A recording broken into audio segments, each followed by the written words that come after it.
Hello friends, welcome back to my YouTube channel Toppers World.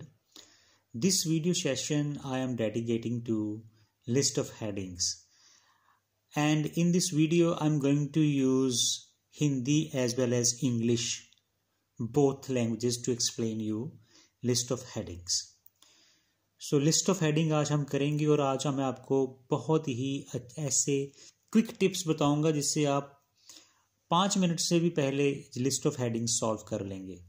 I am going to share with you certain tips which help you to solve list of headings even in less than 5 minutes. And friends, our answers are hidden in the list of headings itself.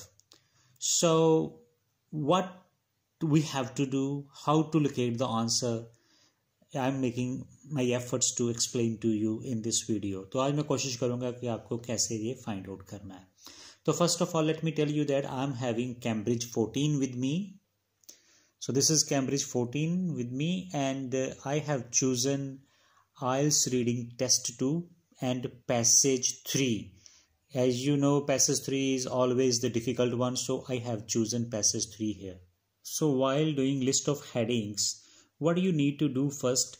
You need to read the list of headings by analyzing different kinds of words over there.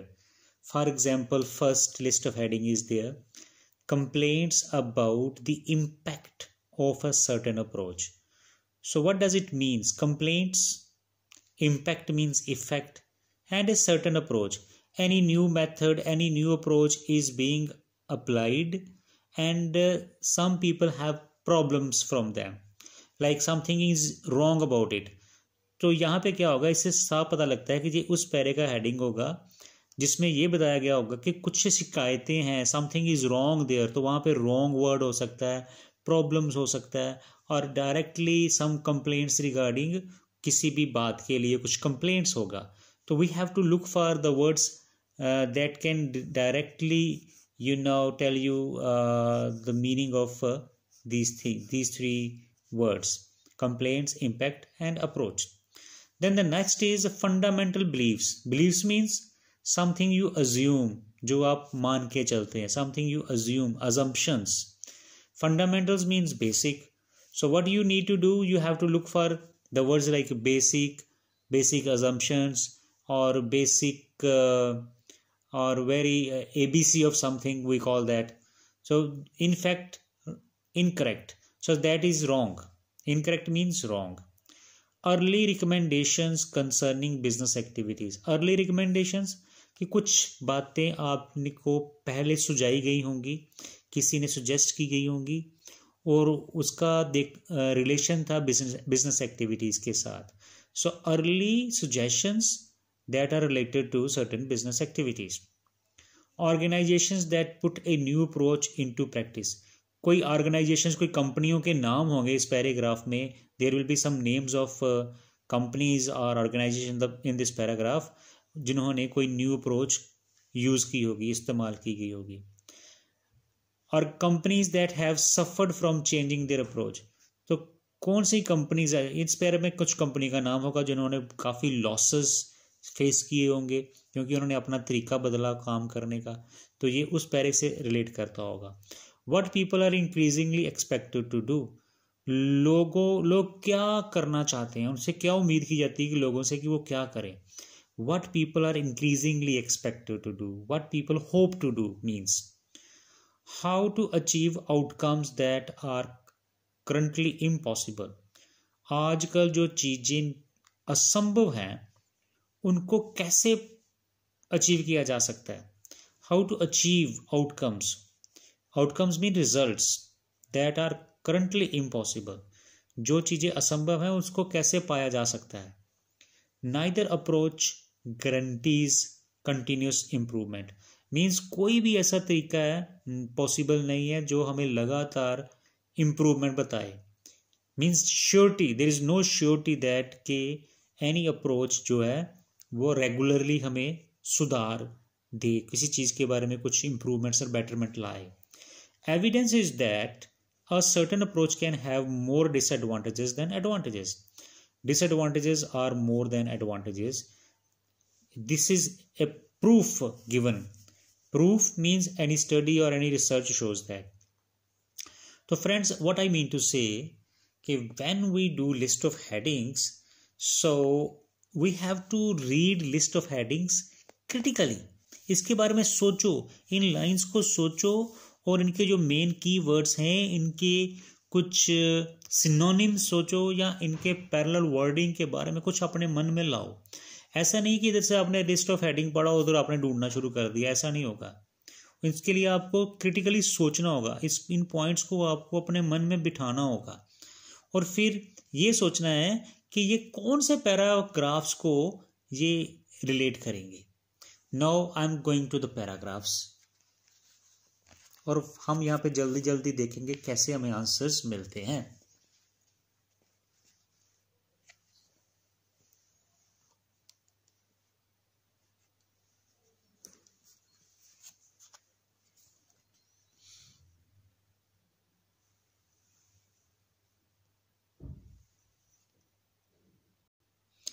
तो सबसे पहले जो first paragraph होता है, the first paragraph that you are having in your hand, you have to read it little slow so that you can get the idea that what the whole passage is about. पूरे passage किस चीज़ के बारे में, इसको पढ़ने के लिए आपको पहले थोड़ा 3-4 लाइनों को स्लोली पढ़ना है. Organisation is a big business, whether it is our lives, all those in boxes and calendars, or how companies are structured, a multi-billion-dollar industry. तो क्या कहता है कि ऑर्गेनाइजेशन जो है एक बहुत बड़ा बिजनेस बन चुका है. चाहे हमें अपनी लाइफ्स को ऑर्गेनाइज करना है या हमें अपने मेल बॉक्स के इनबॉक्सेस को, कैलेंडर्स को या किसी भी चीज़ को, चाहे कंपनियों को ऑर्गेनाइज करना, तो ये एक बहुत बड़ा बिजनेस बन चुका है. ये इसमें बहुत पैसा इन्वॉल्व है कि हमने अपनी लाइफ को कैसे ऑर्गेनाइज करना है. लाइफ को, कंपनियों को ऑर्गेनाइज करना भी एक तरह का बिजनेस बन चुका है और ये बहुत ही प्रॉफिटेबल बिजनेस है. We have more strategies for time management. आजकल हम टाइम मैनेज के बारे में बहुत सेमिनार्स देखते हैं, conferences, project management and self organisation than at any other time in human history. जो ह्यूमन हिस्ट्री में हम पीछे देखें तो कभी भी इतना पैसा लोगों ने खर्च नहीं किया होगा कि टाइम को कैसे मैनेज करना है इस पर, या ऐसे सेमिनार्स नहीं कभी अटेंड किए होंगे. We are told that we ought to organise our company, our home life, our week, our day. So यहाँ पे देखिए हमें ये बताया जाता है कि हमें कैसे ऑर्गेनाइज करना अपनी कंपनी को, अपनी लाइफ को. तो ये लाइन बताती है कि लोगों से क्या एक्सपेक्ट किया जाता है. सो पीपल से क्या एक्सपेक्ट किया जाता है ताकि वो अपनी प्रोडक्टिविटी को बढ़ा सकें, अपनी एफिशिएंसी को इम्प्रूव कर सकें. तो ये हेडिंग मैं बताता हूँ किससे मिलेगा. तो यहाँ पे देखें number 6, what people are increasingly expected to do.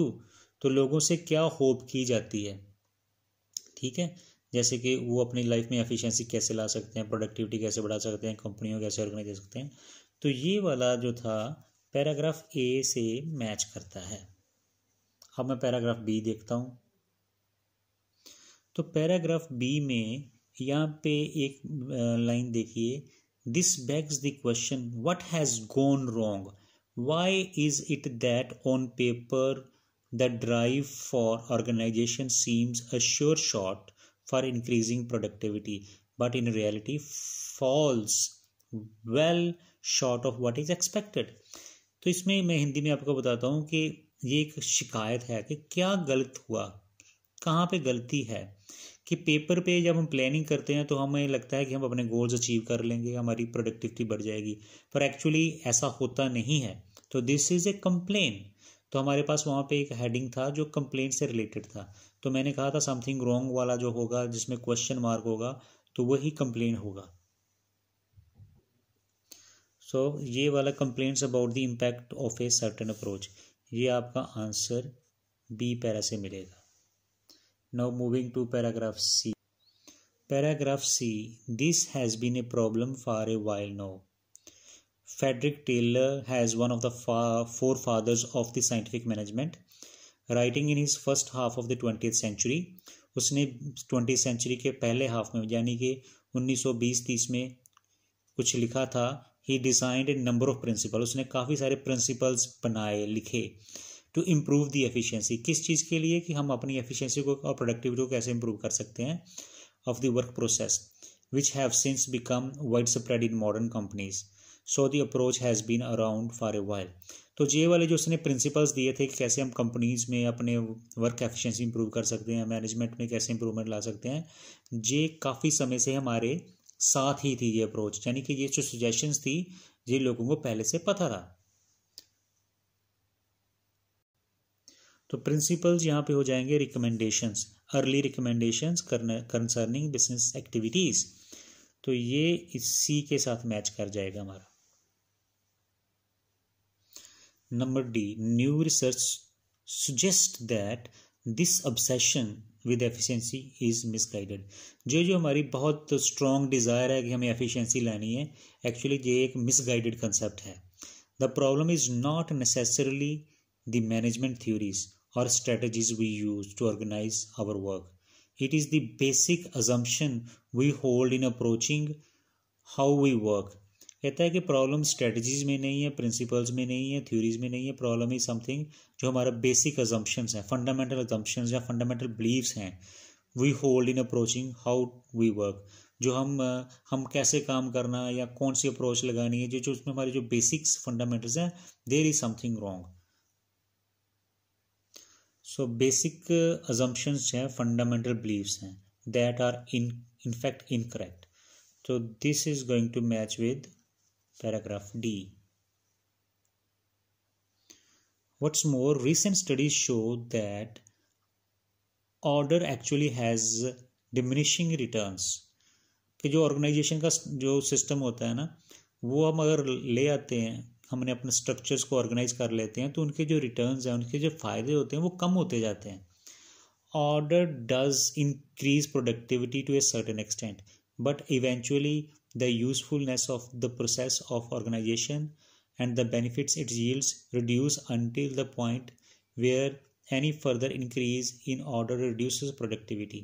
Some argue that in business, if the cost of formally structuring sometime outweighs the benefits, तो कहता है कि कोई भी अप्रोच हम जो लगाते हैं किसी भी कंपनी को ऑर्गेनाइज करने के लिए, तो उसका फ़ायदा कुछ हद तक होता है, उसके बाद में उसके फ़ायदे कम होने लगते हैं। और हमारा जो एक और कीवर्ड था रीसेंट स्टडीज़, इस पे भी फोकस करना है हमें। सो रीसेंट स्टडीज़ के लिए हमारे पास है evidence that certain approach can have more disadvantages than advantages. तो इससे ये वो बताता है कि जो रीसेंट स्टडी है कि कोई अप्रोच हो, जब कोई लेते हैं अप्रोच जो या अडॉप्ट करते हैं, तो have it disadvantages than advantages, so उसके कुछ डिसएडवांटेजेस ज़्यादा हो सकते हैं। Let me explain it once again. Some argue that in business if cost of formally structuring something outweighs, जो यहाँ पे लिखा ना outweighs the benefits of doing it, तो क्या होता है कि कॉस्ट ज़्यादा हो जाती है कई बार उसके बेनिफिट से। मीन्स अगर कंपनी ने अपने स्ट्रक्चर को ऑर्गेनाइज करने के लिए जितना पैसा खर्च किया, वो जो उसकी जो कॉस्ट है कई बार बढ़ जाती है जो फ़ायदा लेना होता है ऑर्गेनाइज स्ट्रक्चर से। तो यहाँ से ये लाइन हमें क्लियर करती है हमारे इस हेडिंग को, evidence that a certain approach can have more disadvantages than advantages. Paragraph F. In fact, research shows that when innovating means using new idea, the best approach is to create an environment devoid of structure and hierarchy, जिसमें ना तो structure हो ना ही hierarchy हो। hierarchy means श्रेणी क्रम, ऊपर से नीचे या नीचे से ऊपर, and enable everyone involved to engage as one organic group। तो क्या करना है कि सारे ही बराबर हैं और सारे ही इस ग्रुप के मेंबर हैं, कोई भी सीनियर मैनेजर नहीं है, कोई जूनियर नहीं है, कोई भी सबॉर्डिनेट नहीं है। These environments can lead to a new solution, इस एनवायरनमेंट से नए सोल्यूशन आ सकते हैं अंडर अनकन्वेंशनली स्ट्रक्चर्ड एनवायरनमेंट्स, जो कि पुराने जो स्ट्रक्चर्स हैं ना, जो अंडर कन्वेंशनली जो पुराने स्ट्रक्चर बताए जाते हैं एनवायरनमेंट्स के कि ऑर्गेनाइज कैसे करने हैं, वो इस सिस्टम से नहीं आएंगे, इस नए सिस्टम से आ जाएंगे, वो रिजल्ट्स ऑब्टेन हो जाएंगे। क्योंकि कन्वेंशनल सिस्टम में प्रॉब्लम्स हैं, जैसे बोटलनेक, रुकावटें हैं इंफॉर्मेशन के फ्लो में, पावर स्ट्रक्चर, कुछ लोगों के पास पावर ज़्यादा है, रूल्स रेगुलेशंस हैं। तो ये जो पुराना कन्वेंशनल सिस्टम है उसके बजाय हमें नए सिस्टम से रिजल्ट्स मिल सकते हैं, ये बात की इसमें। तो number 7 is how to achieve outcomes that are currently impossible. So this is going to be our paragraph F। Conventional approaches से वो रिजल्ट्स नहीं मिल सकते, इसलिए नई अप्रोच। पैराग्राफ G, इसको पढ़ने की ज़रूरत नहीं है, इसमें क्लियर कट हमें 2 कंपनियां बताई गई हैं जिनके बारे में इसमें डिस्कस किया गया है। जैसे ये one General Electric and one is here large Danish manufacturer. और स्टार्टिंग में आप देखें, in recent times companies have slowly started to embrace this disorganisation. तो इसमें उन्होंने नए आइडिया को स्वीकार कर लिया जिन कंपनियों ने। Many of them embrace it in terms of perception and term of process. तो वो कंपनी की एक यहाँ पे बता दी है कि ये बता दी है, तो ये आपका आंसर बन जाएगा। तो यहाँ पे ये आपका आंसर बन जाएगा पैराग्राफ G के लिए। और यहाँ पे एक बात देखिए, जो नंबर 5 है, this is just here to create a confusion in your mind. Companies that have suffered from changing their approach. Now the companies also mentioned here, organizations mentioned here, but here it says that it has they started using new approach. So this is the right answer here. इसमें ये उस paragraph में उन्होंने कोई नुकसान face किए हों इसके बारे में कोई बात नहीं की गई। तो आप और कंपनीज को लेके चल पड़ेंगे तो you may felt cheated there. H paragraph, a word of warning to others thinking of jumping on this bandwagon. The evidence so far suggests disorder. Disorder is a one approach, much like order. J order की तरह ही है disorder approach. Also seems to have diminishing utility and can also have detrimental effects on performance if overused. दोनों अप्रोचों में किसी को भी use करोगे, ज़्यादा यूज़ करोगे तो नुकसान है, दोनों के फायदे कम होते जाते हैं। Neither approach guarantees continuous improvement. तो this is going to be our last. इसका मतलब है कि चाहे कोई भी ऑर्डर और डिसऑर्डर, कोई भी अप्रोच आप यूटिलाइज करोगे तो you will never get 100% correct results always, and usefulness declines of after over a period of time.